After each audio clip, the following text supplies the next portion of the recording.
மாற்றுத்திறனாளிகளுக்கான உதவித்தொகை வாங்காமல் 2 வருடமாக அலைகழித்து வருவதாகவும், உதவி கேட்க சென்றால் மிரட்டல் விடுப்பதாகவும் முதிய தம்பதியர் அரசு அதிகாரிகள் குறித்து கண்ணீர் மல்க புகார் அளித்துள்ளார். மக்களை சோம்பேறிகளாக்கும் இலவசமும் ஊக்கத்தொகையும் எதற்காக என பலதரப்பட்டவர்கள் இன்றைய காலத்தில் கேட்டுத்தான் வருகின்றனர். அரசு சார்பில் கிடைக்கும் அந்த திட்டங்கள் தான் தங்களின் வாழ்க்கைக்கே ஆதாரமாக அரசு கொடுக்கும் கருணை தொகைதான் குடும்பத்தையே காக்கிறது.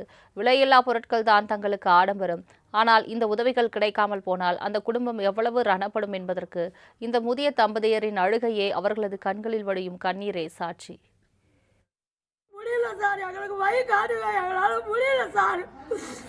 இப்போ உங்களுக்கு ஊனமுற்றோர் அரசோட உதவி தொகைக்காக கொடுத்தீங்களா? இன்னும் 2 வருஷமா கொடுக்கல. 500 ரூபா வரும் நாங்க சார்.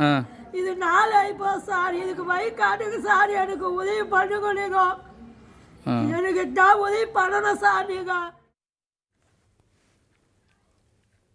திருவள்ளூர் மாவட்டம் திருத்தணி அருகே மத்தூர் கிராமத்தில் வசித்து வருபவர்கள் சுப்பிரமணி பூங்கோதை தம்பதி. நெசவு தொழிலாளியான சுப்பிரமணிக்கு கடந்த 4 வருடங்களுக்கு முன்பு திடீரென கால்களில் பிரச்சனை ஏற்பட்டு சரியாக நடக்க முடியாத சூழல் உருவானது. ஏற்கனவே வாய் பேச முடியாத நிலையில் இருந்த சுப்பிரமணிக்கு உடல்நல பிரச்சினை காரணமாக நெசவு தொழிலை தொடர்ந்து நடத்த முடியாமல் குடும்பத்தை கவனிக்க முடியாமல் போனது. வருமானத்திற்கு எந்த வழியும் இல்லாவிட்டாலும் அன்றாட தேவையையும் பசியை போக்குவதற்கும் சொற்ப தொகையாவது கிடைத்தாக வேண்டும். 1 வருஷத்துக்கு மேல ஆயிப்போ சார். இது 4 ஆயிப்போ சார். இதுக்கா எங்களால முடியல. எங்களுக்கு எந்த வாய்ப்பும் இல்லை சார். எங்களுக்கு தொழில் எதுவும் இல்லை சார். எங்கள் வீட்டுக்காரி அந்த வேலை செய்யறதில்லை சார். இப்போ அவர் கால் இதுவாகி எவ்வளோ நாள் ஆகுது? கால் ஊனமாகி ஒரு 2, 3, 4 வருஷம் ஆகுது சார். 4 வருஷம் ஆகி அவரால் பேச கூட முடியாதா? பேச கூட முடியல சார். எங்கள் வீட்டுக்காரனால எங்களுக்கு சாப்பாடு கூட வழி இல்லை. எங்களால முடியல சார். இதான் ஊனம் சார். எங்கள் வீட்டுக்காருக்கு புக்குலியாக்கிது சார். உறவினர்கள், நண்பர்கள் ஆகியோர் கைவிட்ட நிலையில் முதிய தம்பதியரான இவர்களுக்கு தமிழக அரசின் ஆதரவுகரம் கிடைக்குமா என்ற எதிர்பார்ப்பை விட வேறு எதுவும் இல்லை.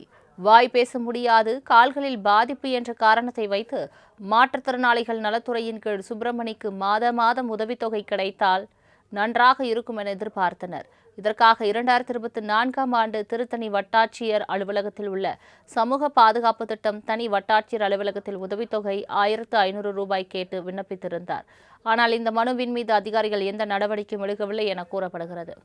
சுப்பிரமணியின் வீட்டுக்கும் அலுவலகத்திற்கும் இடையே 27 கிலோமீட்டர் தூரம் உள்ள நிலையில் கடந்த 2 ஆண்டுகளாகவே உதவித்தொகை கேட்டு அலைந்து வருகின்றனர். மேலும் இது பற்றி அதிகாரிகளிடம் கேட்டால் மிரட்டல் விடுப்பதாகவும் கூறப்படுகிறது.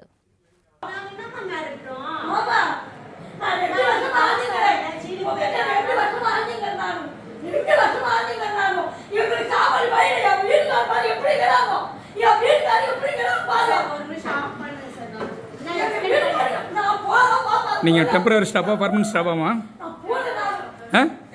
எங்கே உங்கள் தாசில்தார்? அப்போ இங்கே யாரும் அதிகாரி இல்லையா? ஏன் அவங்கள மிரட்டுறீங்களா?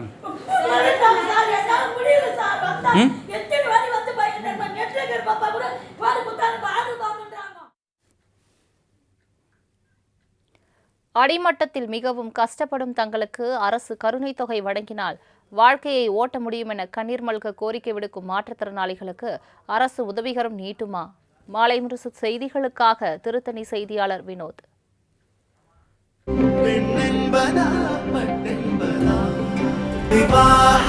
மணப்பெண்ணின் பிரத்யேகமான திருமணம் விவாஹா தி சென்னை சில்க்ஸ்.